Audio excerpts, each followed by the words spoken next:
Welcome to Tuesday with Terry, the podcast for getting your mind, business, and life in shape. Hosted by Terry Blachek, one of the original area developers for Orange Theory Fitness who helped launch the brand from the very beginning. He'll use his years of experience to help you shape up your mind, build strong relationships with your teams, revamp your business processes, and set down the path towards success in all aspects of your life.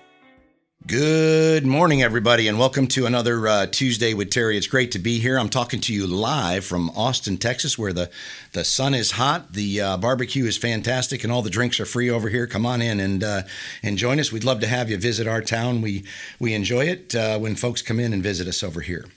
Today, I want to share with you a couple of ideas about the sales process and some things that I think are really important when you're doing sales. I have a health and fitness concept that I've worked in for most of my life. And so many of my comments or thoughts are going to be geared around that. If you're listening in from Orange Theory Fitness, I'd like to say welcome, and I'm glad you're listening. I'm glad you're here. You may have heard me say a few of these things before in the past, but I want to share it with a much larger and wider network today about the selling process. And what I'm really talking about is the beginning of the sales process when someone comes in and they want to learn more about your business is you have to go through what we call a discovery process. Now, these questions that I'm going to share with you are geared towards the health and fitness side of businesses, but you should be able to sit down for any business and come up with a list of discovery questions. Now, I'm going to tell you why these questions are so important, and you could probably apply these to a lot of different businesses. You've heard me say in the past, if you want to change some things in your life, you've got to change some things in your life. Well, I believe that's true about selling as well. I think that if you want to change some things in sales, you're going to have to change some things in sales. You're going to have to change some things in the way that you do or move or create or follow up or set appointments or generate leads, but you're going to have to do something different if you want a different outcome. We know the definition of insanity, right? It's doing the same things every day and expecting different results. Doesn't happen. That being said, these discovery questions, I found 5 discovery questions that are key to opening up the mind of a prospect and making a decision today. And that's what we're really trying to do. We're trying to get folks to make that decision today to improve their life, to better their life, to get involved in a healthy way of life and a healthy lifestyle by signing up for a membership today. And so before you start writing these things down, if you got a pen or pad, you might want to write these down. But I just want to ask you a couple of questions about you, if I may. Number 1 question is, on a scale of 1 to 10, how would you rate your current fitness level? 10 being the best. Now, most people are going to fall in what I call the no man's zone or no man's land. That's a 7, right? You can't find yourself in a 7. Either you're a 4, 5, or 6, or you're 8 or 9. 7 is no man's land. So if you gave yourself a 7, now a lot of times people don't necessarily want to share with you the real number that they have in their mind, but so they'll exaggerate a little bit, or if they're super fit and super healthy, they'll tell you they're out of 10. But either way, it doesn't matter. On a scale of 1 to 10, how do you rate your current fitness level? Well, let me ask you another question, if I could. When were you in the best shape of your life? And most people, what they do is they roll back the videotape in their life and they say, man, that was when I was in college, or that was when I was playing tennis, or that was when I was in the military, or that's what...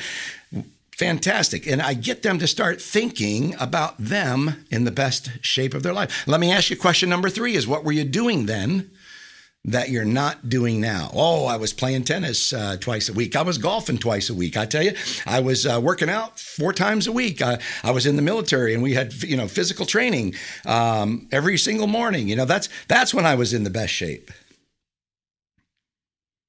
Well, let me ask you this question, John.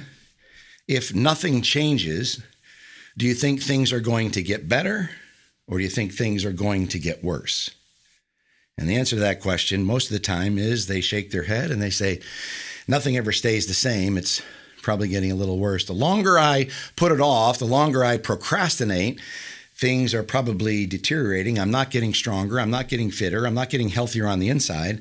In fact, things are going to get worse. And then I ask them this question with a bit of a statement, but I say, it sounds to me like you're ready to make some changes in your life. Is that why you came in here today? And they shake their head yes, and they say, in fact, that's really why I did come in today, Terry, because I wanted to make some changes. I'm tired of feeling like I'm feeling. I'm tired of looking like I'm looking. I'm just sick and tired of being sick and tired. The reason I share with you those 5 questions is because you got to come up with 5 questions or a few questions to discover what the real needs of your business are and what people are really thinking. And I use the game of golf as a similarity. You know, those discovery questions are like the tee box. When you go out and play a game of golf, now a short game of golf, a long game of golf, going to take you about 4.5 hours. Doesn't matter. But the reality is when you get on that tee, you are the only one on the tee, and you put the tee in the ground, you put the ball in the tee, you line up the shot, you get your position, you might take a couple practice swings, but discovery questions are like getting ready to tee off in a tee box.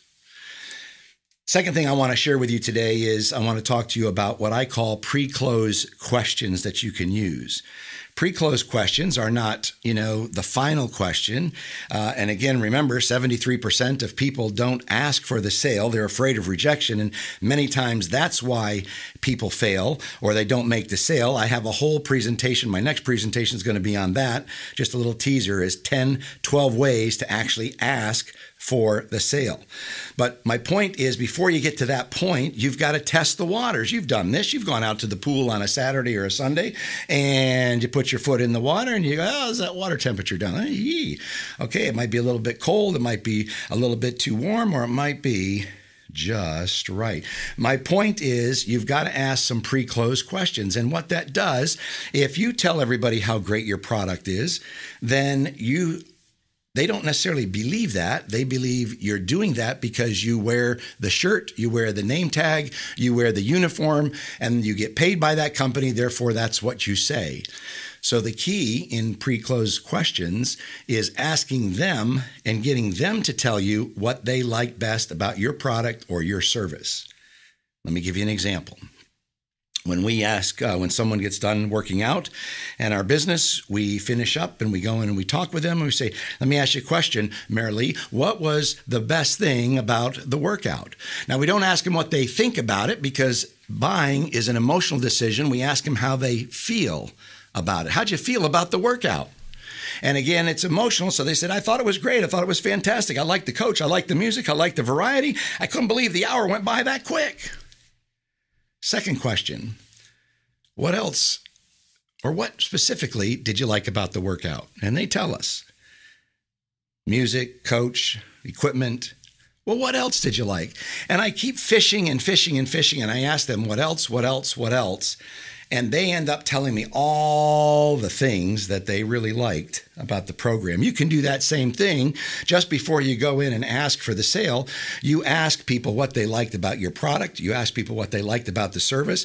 But don't stop with one question. Continue to use the 2 words, what else, what else, what else. Finally, we say, how many times a week do you think you would be getting into the program or getting in here per week? And do you think you could get the results you're looking for? Finally, we ask that one question that says, is there anything else that I could answer for you today? And of course, the question that they say, yes, I wanted to know, how much is the membership? All I'm suggesting is before you get into closing, get someone to say the words and tell you what they like about your product or service because they cannot argue with themselves. When you say it, you're supposed to say it because you work for the company. When they say it, they believe it. They're hearing themselves talk, they're articulating, and they are selling themselves on what they like. Those are 2 things I wanted to share with you today just on the discovery questions and the pre-close questions. Remember this, scripts and words do work. I tell people this all the time when I talk about scripting. They say, oh, I don't want to have a canned presentation. I don't want to use scripts because it makes me sound like I'm I'm artificial or it's not real. And I tell them the story of Tom Cruise when he makes a movie. How do you think that actors or actresses make movies? Do you think that they just ad-lib the entire script? Or do they actually get a script of the movie, they read the script, and if it's Tom Cruise, he thinks about Mission Impossible, and he reads the script, and he takes that script, and he says, how can I make a character out of that script? And then he puts his own personality into Ethan Hunt, And what happens is he reads the script, he knows the script, he puts his own words, some of his own personality, he ad-libs a little bit, and voila, we have a movie. Remember, this is the movie of your life. Remember that this is the movie of sales. Believe in yourself, because there's over 300 million people in America, and nobody is exactly like you. Remember, winners do what losers don't. And remember that keep your focus on what's really important. Keep getting things done every single day. My name's Terry. I'm your friend. We'll see you next week, Tuesday with Terry.